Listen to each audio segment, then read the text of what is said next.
Before I introduce Valarie, I just wanted to say a quick word for those of you that are not as familiar with Cintrifuse. Just one slide. We are looking to accelerate a disruptive tech-based innovation economy in greater Cincinnati, which includes Northern Kentucky. We aspire to be the #1 startup hub in the Midwest and a top innovation hub in the nation, and we're very confident we can get there, especially through our collaborative approach. And we are increasingly focused on a few right-to-win areas. Supply chain logistics is probably one of the biggest ones, and that's a lot. You've probably heard a lot about that in the context of the transformation taking place at CVG, with Amazon, but there's a lot of other activity going there. But this just gives you a sense of our focus areas. There's 3 parts of our business model. First and most importantly, we have a storefront of services for startups. We'll do anything we can to help startups win. That is the starting point for our innovation economy. And so webinars like this are part of that activity, but we do a lot of hands-on interventions. And please spread the word that we're eager to help startups kind of get their good, to kind of help them in any way. And we also have a syndicate fund of funds. This is very unique to our model. Valarie actually played a really big role in helping, helping to kind of get this off of the ground. But we have about $120 million in invested capital, and it's invested in the top VCs across the country, an absolutely phenomenal A-list of innovators that we tap into to help grow our startup economy. And then we also have some services for large companies that, and we're delighted to work with you on that. So one slide, let's move on to our main speaker. Let me kind of give a quick intro.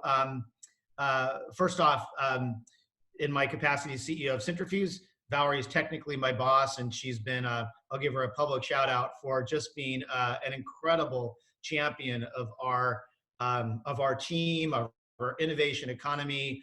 She's mentored me extremely well, and I appreciate that a great deal. In addition to being treasurer, controller, in addition to kind of leading a lot of the corporate design within Procter & Gamble, she's also a big, she's really into music. And one of my highlights of last year was her entire family is into music. And I was invited to an event called The Anatomy of a Hit in her music basement, where in about, I don't know, I think it was like 2 hours, we ended up cranking out a hit, leveraging a very famous songwriter, Fernando Garibay. But she was basically applying kind of music hit principles to innovation processes. So I know sometimes when we see finance, accounting titles, we may have a narrower definition, but I want you had the full perspective on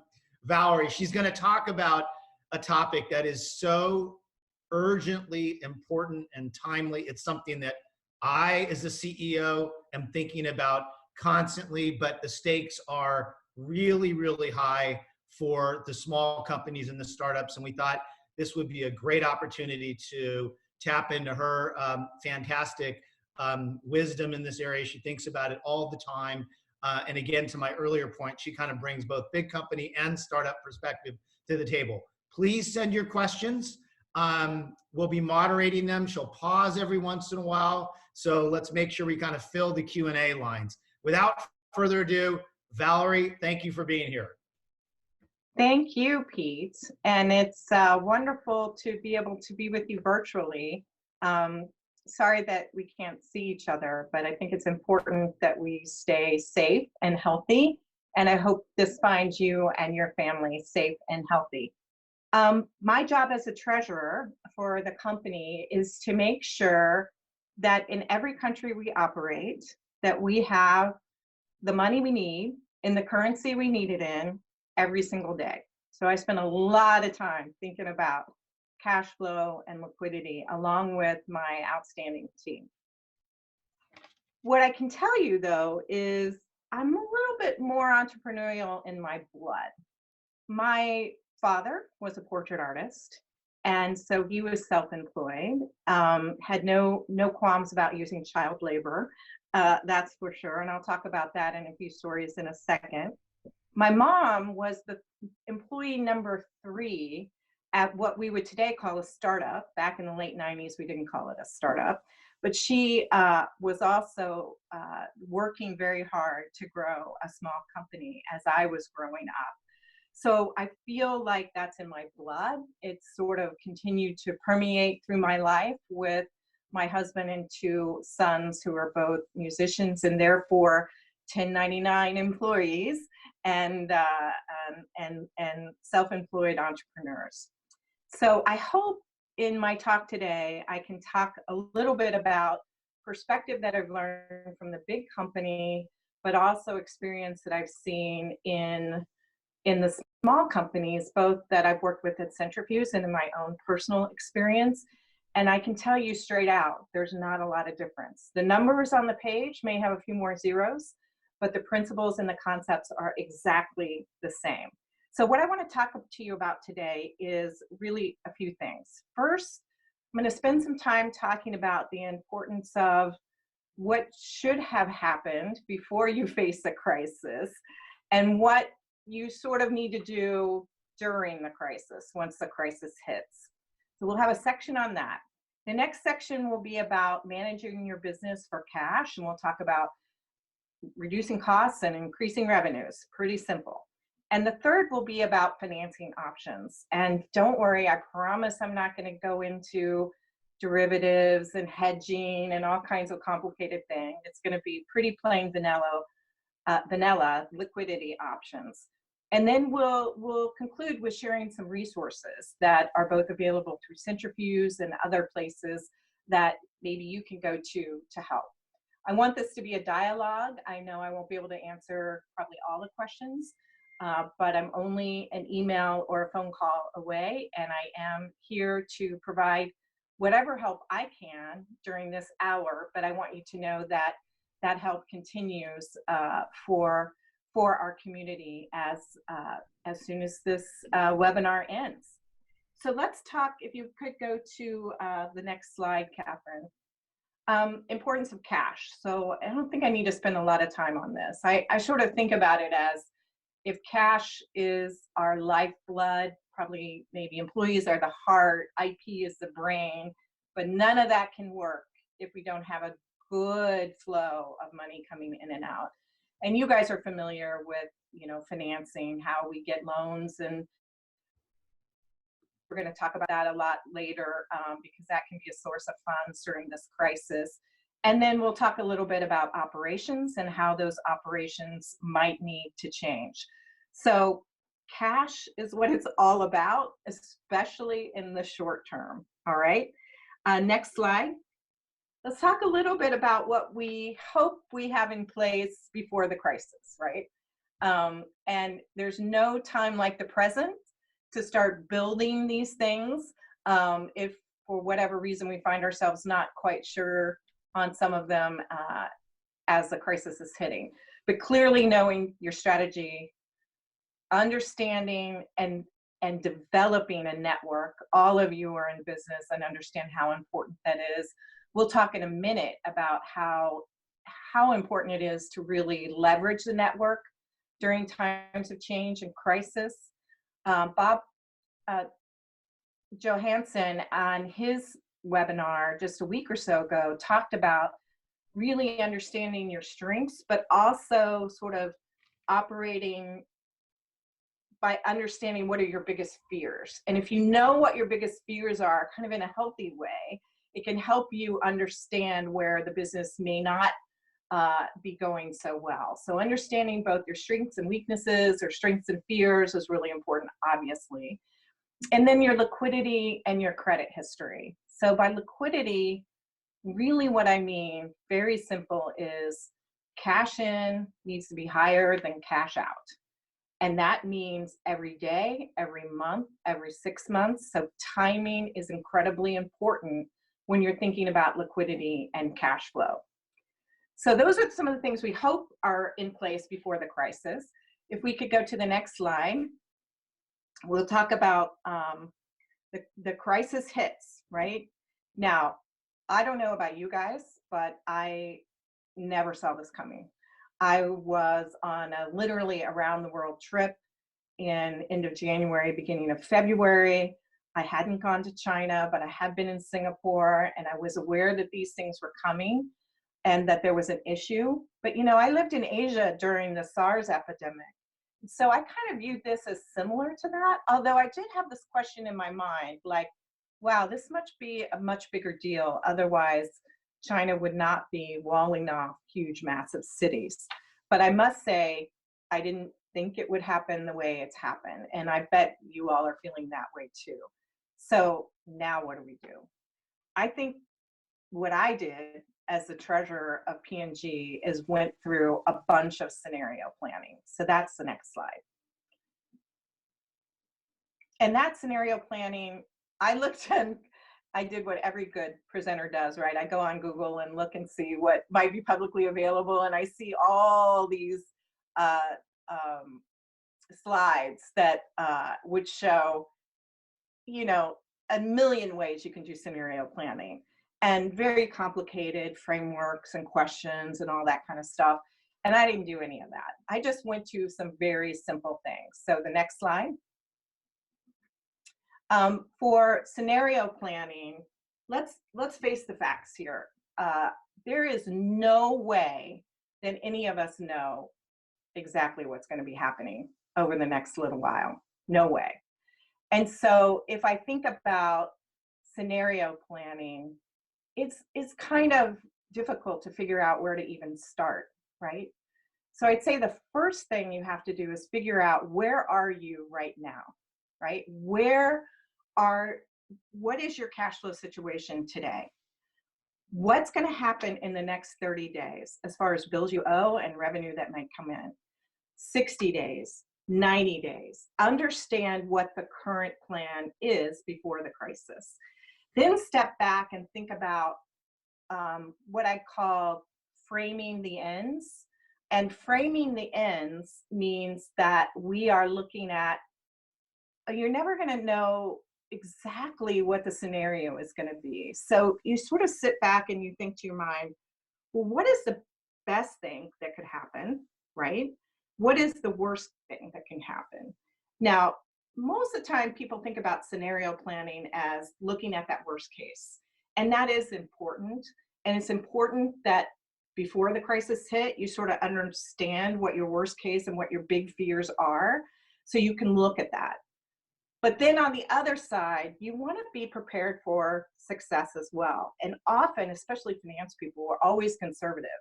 So we'll spend time looking at what's the worst case. But we also need to think about what's the best case and plan for success. As an example, Procter & Gamble makes, you guessed it, toilet paper, right? So demand peaks incredibly high for toilet paper. 3M, I visited them in February as well, and they were sort of starting to gear up on the 3M masks, but still, I'm sure the amount of capacity that they started planning for is nowhere near what they're going to need, right? But still, this is about an exercise of stretching your mind and helping you think through possibilities that if you just had a narrow focus, you might miss. So when I was thinking about this as the P&G treasurer, we have a great credit rating, we have very strong liquidity, we have very low interest rate costs, and part of that is because we finance our business a lot with commercial paper. And in fact, we finance that with, which means that there is a lot of time that we're in the market, right? So if you're financing your business with 3-month debt, you're out there in the market every day refinancing, right? And Euro is negative interest rates, so it's the cheapest financing possible. They're literally paying us to do that financing. But what happens in a crisis? The markets freeze, right? The markets completely froze.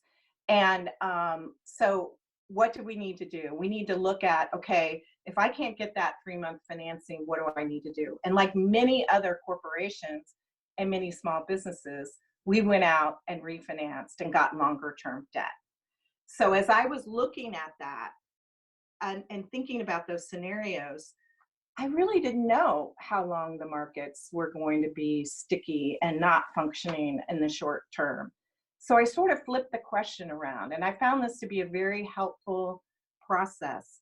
Flip the question, what would have to be true for the worst or the best to happen? So for example, let's say for you, the worst that's happening is you can't make payroll, right?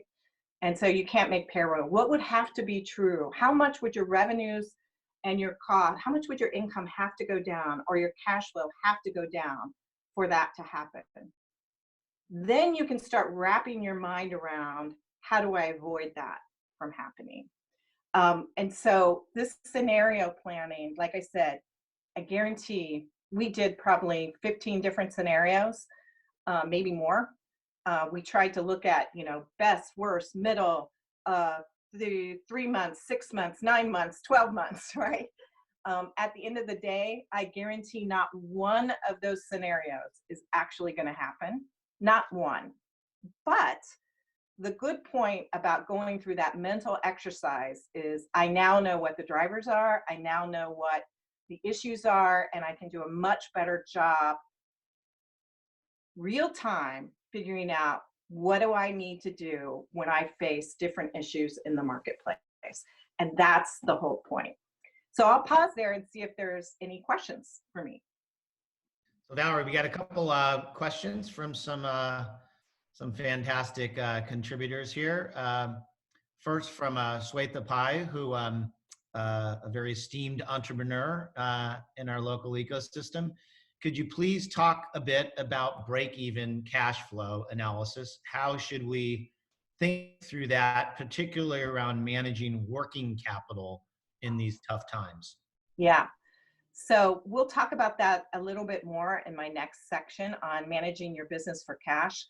And it's all about working capital. How do I collect my receivables faster?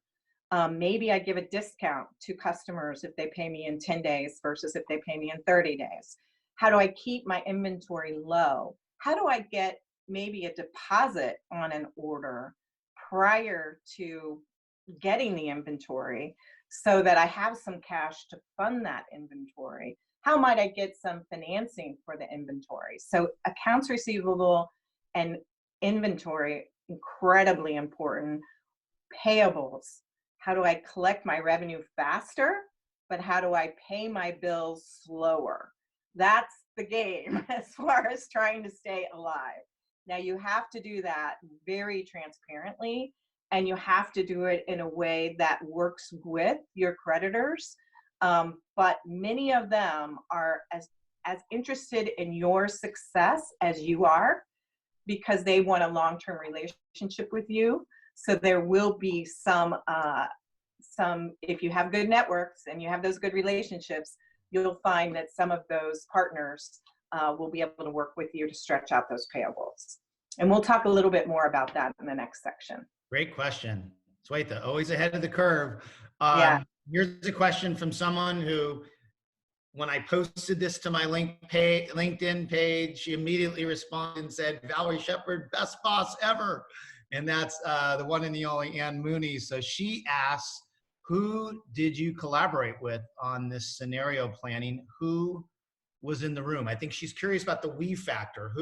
Right. Who else is kind of part of that process? It is really important that for us as a big organization, we keep it small, but we keep it inclusive. So for me, it was my boss, the CFO, of course, our 2 assistant treasurers, and our group that does financial planning. Because when I was looking at worst case scenarios, right, nobody likes to look at those. And the last thing you want to do is start creating panic in your employees. So I think it's that core leadership team that's looking at the scenarios. We were focused primarily on liquidity. So we were saying, okay, what would have to be true for us to run out of money here? And we would just back into, okay, business would have to be down by this amount. Do we think that could happen? Probably not. Well, what if this whole stay-at-home thing creates a unemployment of 25% that sustains for the next 2 years? People have been talking about that, right? And what might that do with market growth rates, et cetera? So we use a group that really understood our financial plan really, really well as understood our liquidity really, really well. And then we just framed it, worst case, middle case, best case, and knew none of those cases were going to come true, but we'd be somewhere in that range. That's a good question. Excellent Thanks, Ann. question. And Okay. we need to catch up, Ann. I haven't talked to you forever, so let's make sure we do that. She's having a huge impact on the Cincinnati Angel Network, I would add. Great. Okay, a question from Jeffrey Goldstein. What assumption are you using for the worst case for how long lockdown will last? So tell us a little bit about I didn't think about it from a concept of how long lockdown will last, because I'm not in hospitality, right? Which I think would be very important for that. I went to what's going to happen to our consumers, and how do I think about consumers' ability to buy. And we'll talk about in a little bit about the importance of the portfolio of products you're offering, and being very sensitive to the fact that you need to have the right products at the right time, at the right pricing, et cetera, to help us manage through. So we thought about it as unemployment and GDP declines. And we looked at anywhere between, the global marketplace has been growing modestly, developing markets higher, but mid-single digits. And so we looked at what if that goes fairly negative.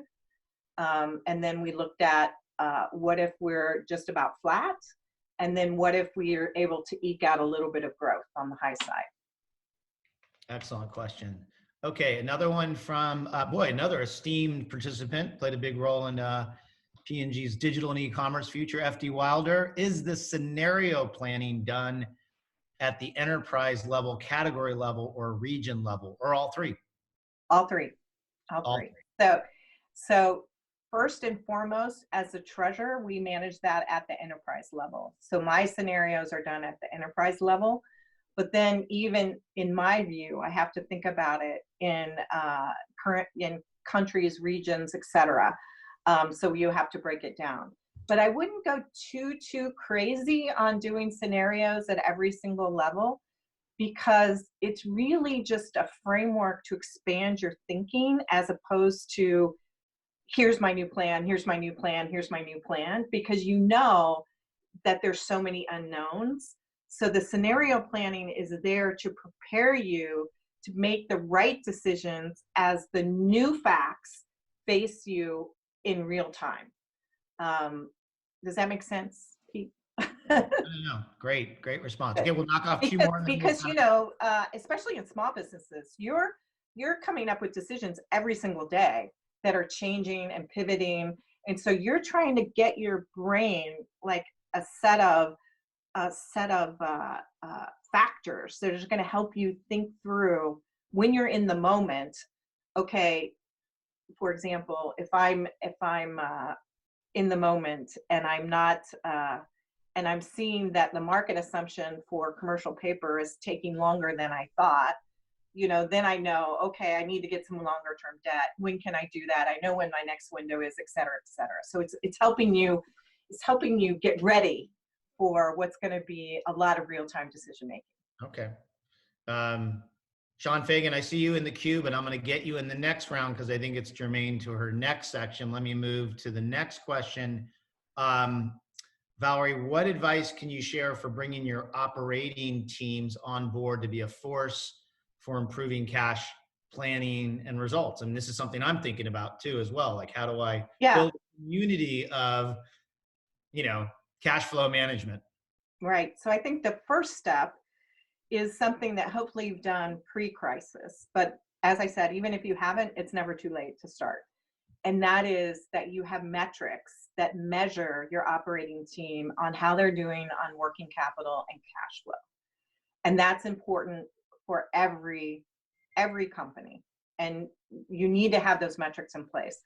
Let's say you don't have those metrics in place. Then you need to sit down and be very transparent with the operating team around what is the entity's liquidity situation? What's your cash situation? Are you good? Do you have some runway? But, because you have some money saved aside for a rainy day. I'm very proud of the Cintrifuse team because we do have cash reserves that are allowing us to continue during this crisis. So great job, Cintrifuse team, on that. And so we're lucky. But if you don't, you have to be very transparent and very clear. And you have to get your finance people to explain to them the concepts we're going to talk about in a minute. And I touched on briefly already around working capital. Keep that inventory low, collect those accounts receivables fast, and push off your payables as long as you can.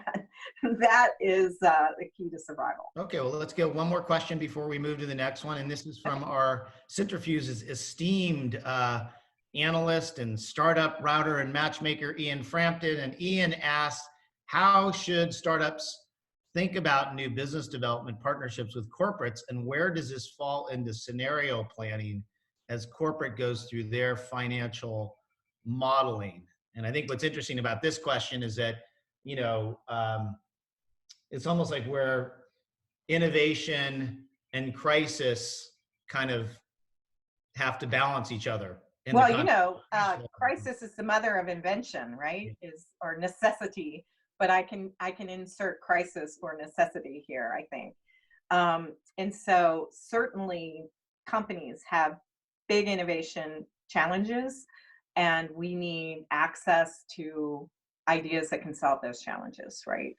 So there's a little bit of a pause, I think, for a lot of companies as they're keeping their employees safe, figuring out how their operations exist, figuring out their cash flow situation. And so I think that, unfortunately, the future gets a little bit truncated, all that great innovation. But I think if you can wait that out a bit and be there with good solutions and be a good partner. I know, for example, at P&G, we still have some innovation briefs that are going out.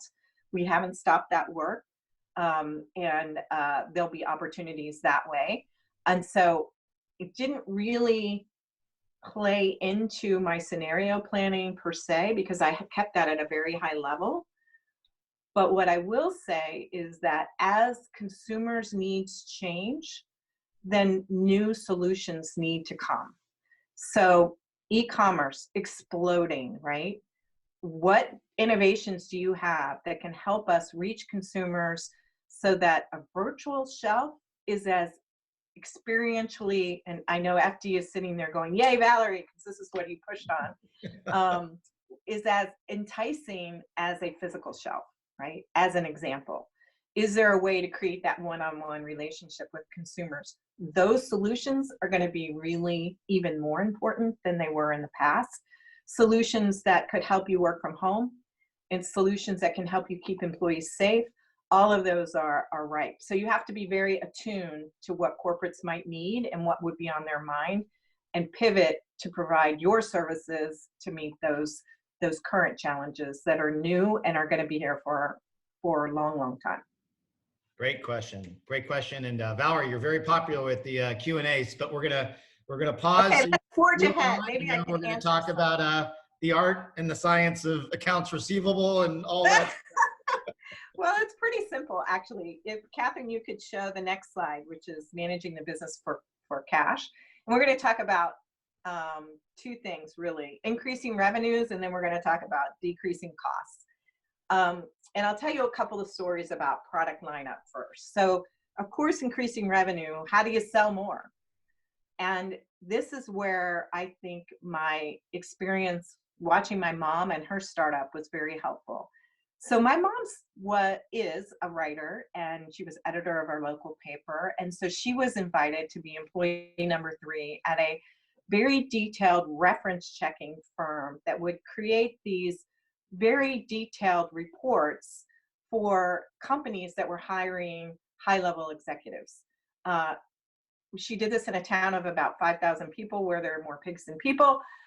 Before all the internet, she used the old-fashioned phone, but her and her founders were quite good at using their journalistic skills in helping companies pick the right people to join them at high levels, and also to help them integrate those people into teams. So this was in the late 90s. So they didn't call it a startup, but that's what it was. And then 2001 hit. That was the first .com bubble burst, right? So all of a sudden, all these jobs that were being sought after were no longer being sought after. And this was a company whose single purpose was about providing references for hiring. So how do they pivot? What do they do? Well, they had a lot of trouble, but they fortunately were able to pivot into how do they do outplacement services, right? Because now people were getting laid off, and you needed that narrative as an employee to get that next job and to understand how your references are going to provide references for you, et cetera. So it was really a way to recession-proof their business and pivot using the same strengths they had before, but in a new and different way. You think about it from a P&G standpoint, when all of a sudden products are flying off the shelf because people are frightened and they're pantry loading, what you need is big sizes, right? Because that's what people want. But as you think forward into this scenario I talk about with recession, then maybe that out-of-pocket layout for that big cost means you've got to move to more smaller products. So you have to think about your product lineup and how it needs to shift to meet the new needs of your consumers and your customers. The other thing that I think is really important, and this is a long-term play.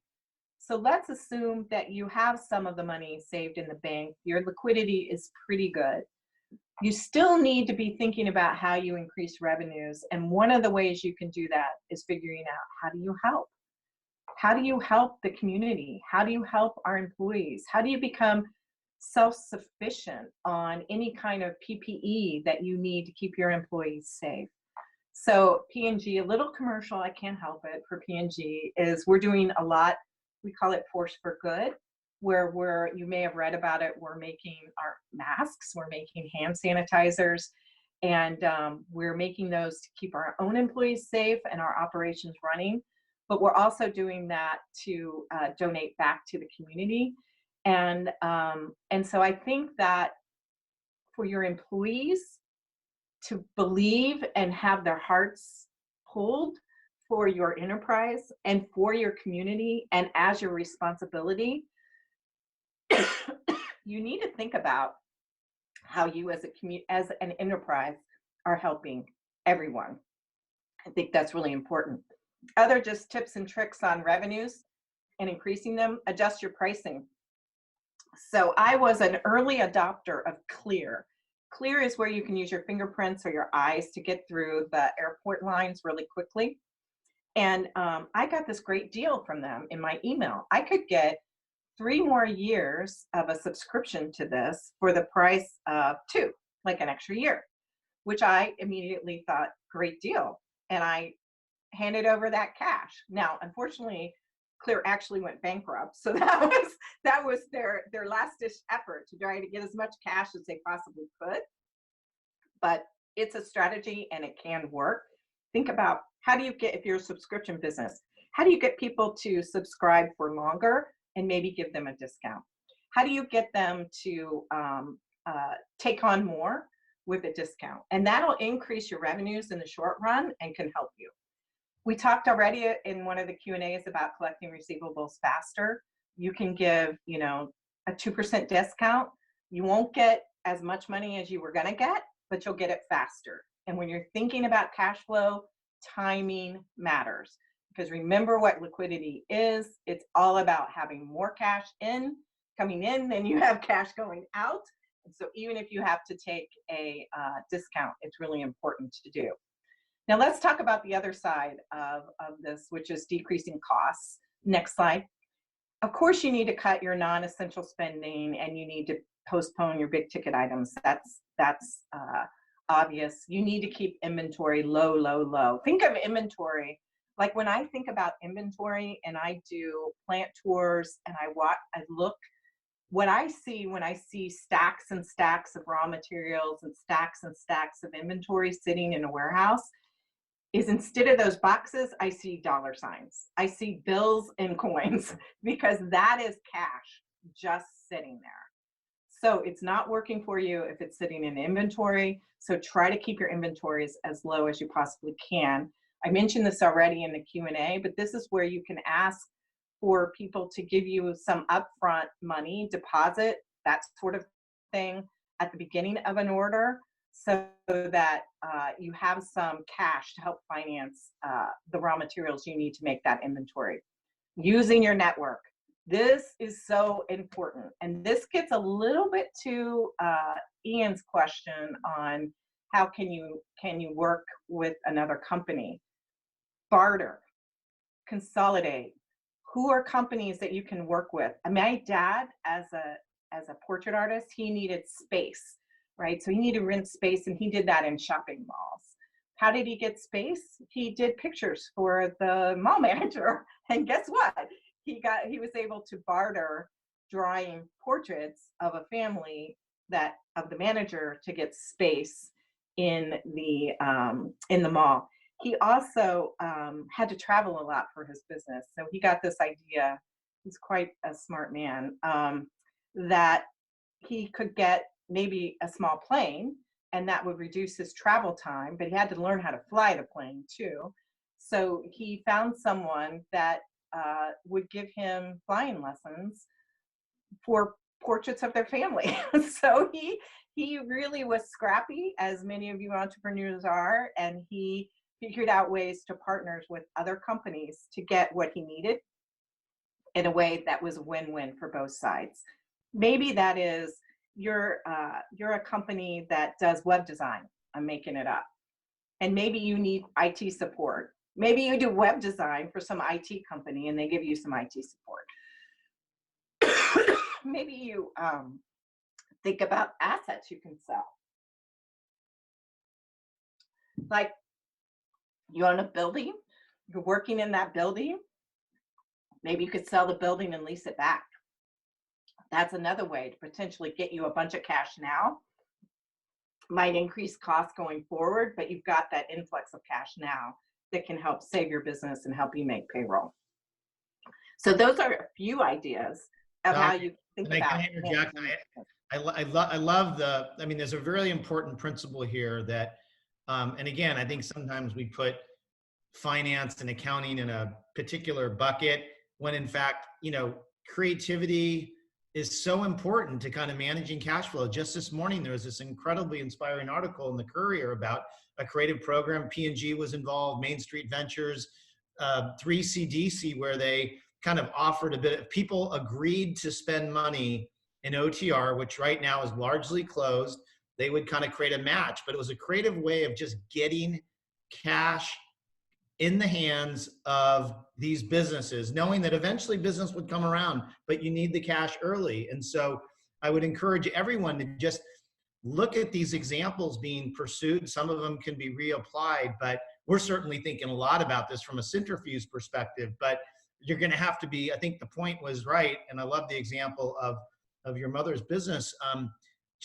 We gotta be really, really scrappy to make the cash flow equation work. Right. So I'm happy to take questions again, and then we'll finish up with financing ideas. Okay, so let's we got a bunch of them, so we'll try to get through these. Let's see. Okay, one from our rock star fund manager, Sarah Anderson. Are you ready for this one? No. Sure. Okay.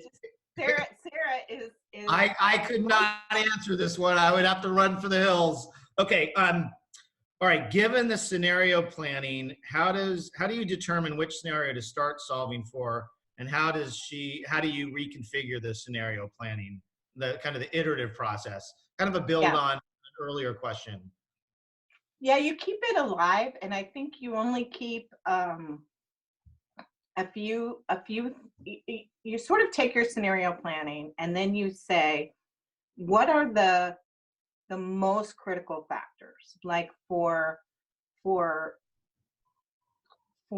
me, there's a couple. One is, how are the financing markets working, both short term, long term, and what are interest rates looking like? Because my scenario planning is to finance a company as cheaply as I possibly can. So that's one signpost. So I'm looking at those every day. And if it's within sort of the worst case and best case, it's sort of somewhere messy in the middle, I don't need to do anything different.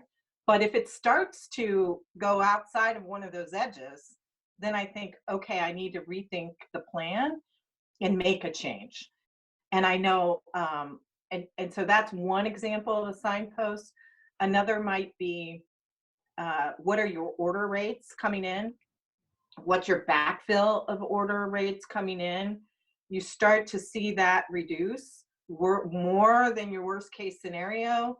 You better be figuring out, okay, how am I going to decrease the cost enough or get some new financing to survive?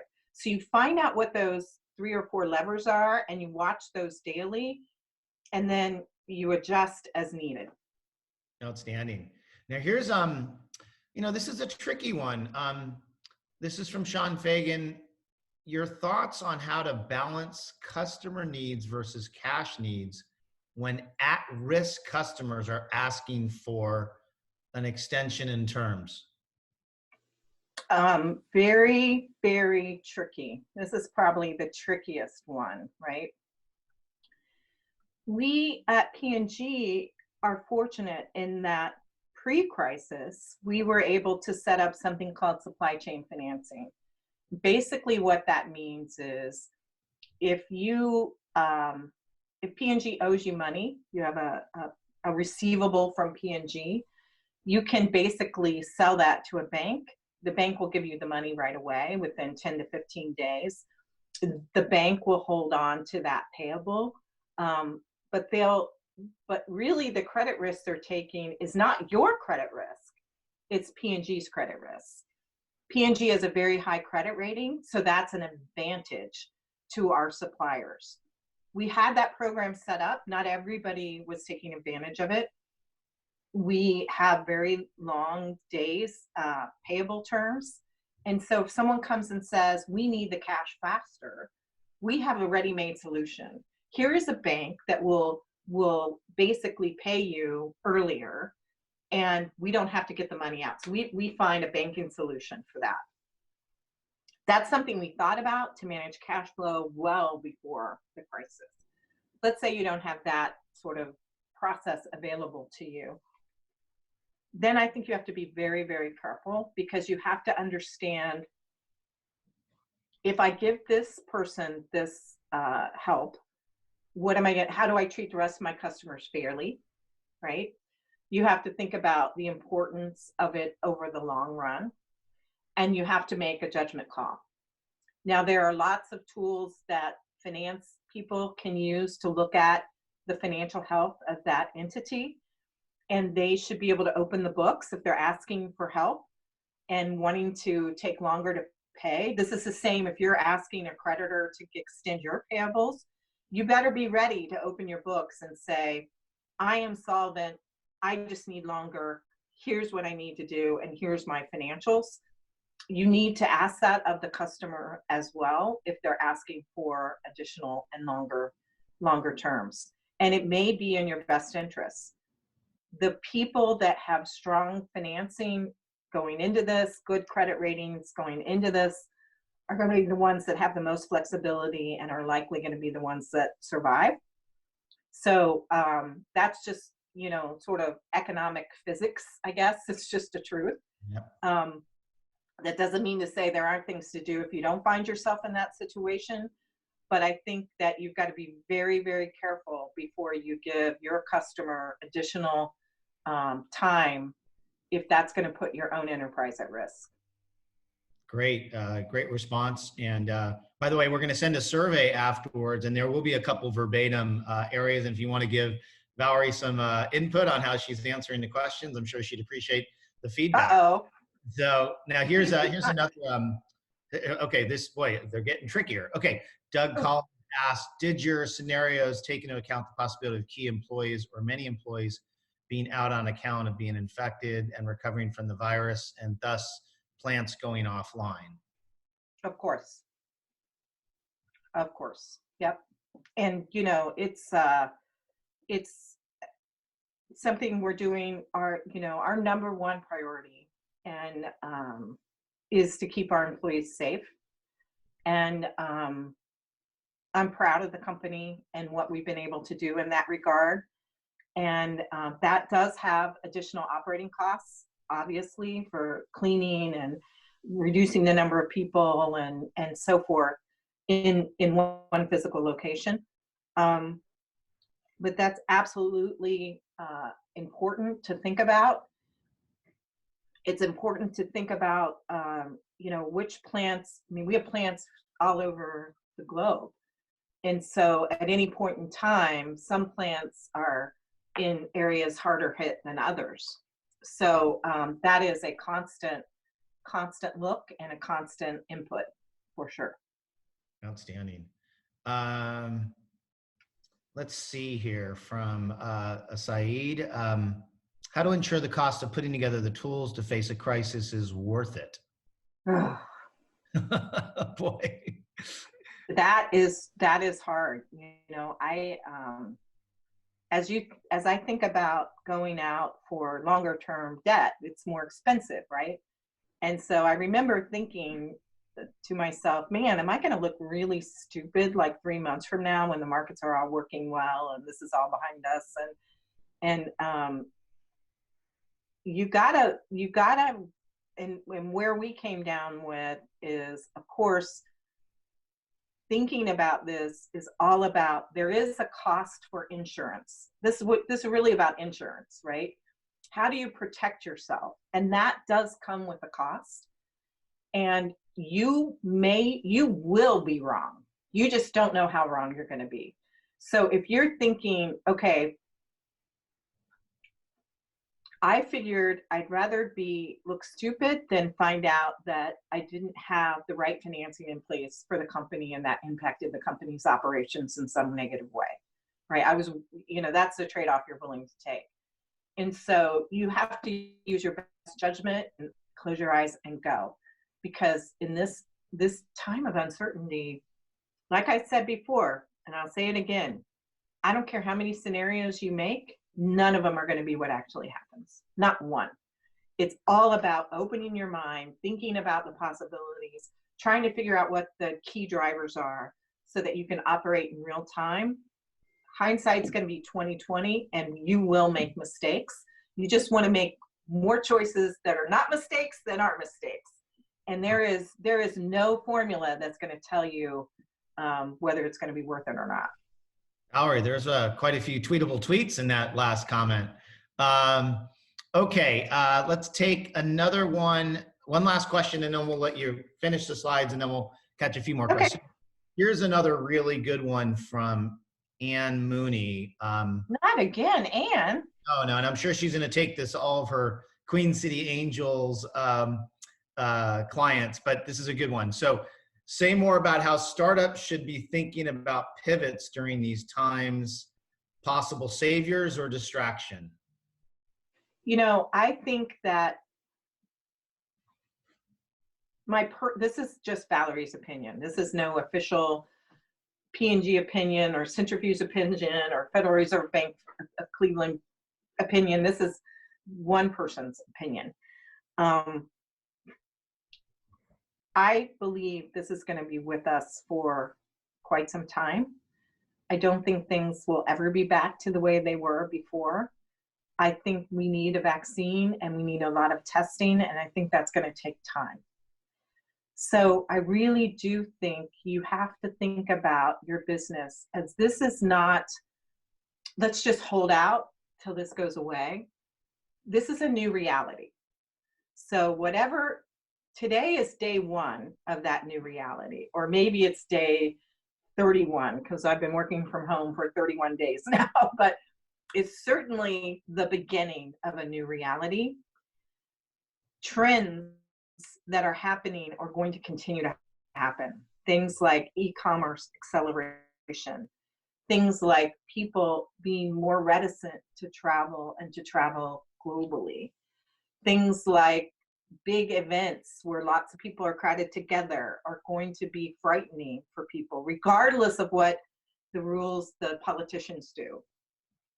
People are going to be more concerned about health and hygiene, way more concerned about it. People want things cleaner. They'll want to be healthier. They're going to really, really focus on that. And I think those are forever trends. So if you are a business today that has strengths that can support any of those new trends, I don't think you should just sit around.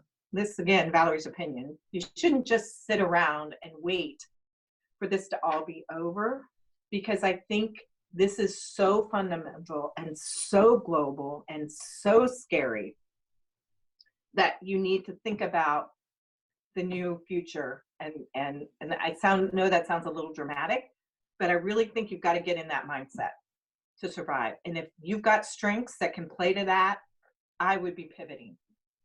Great response. We're going to quote that in our next team meeting. Okay, Valarie, let's get your final slides, and then hopefully we'll have a few more minutes for questions. I think you've already broken our record for question, which is, I think, a great engagement KPI. Thank you. So sources of financing, delay payables. We talked about that. I put in here transparency. This means use that network. Think about the importance of your banking partners. This is something that's important in the network pre-crisis. But like I said, there's no time like the present. So if you don't have that, start developing a banking relationship so that you can get the help. And honestly, I know there's a lot of online ways that you can get financing, but every business needs to have a personal relationship with at least one bank. And I think that's incredibly important.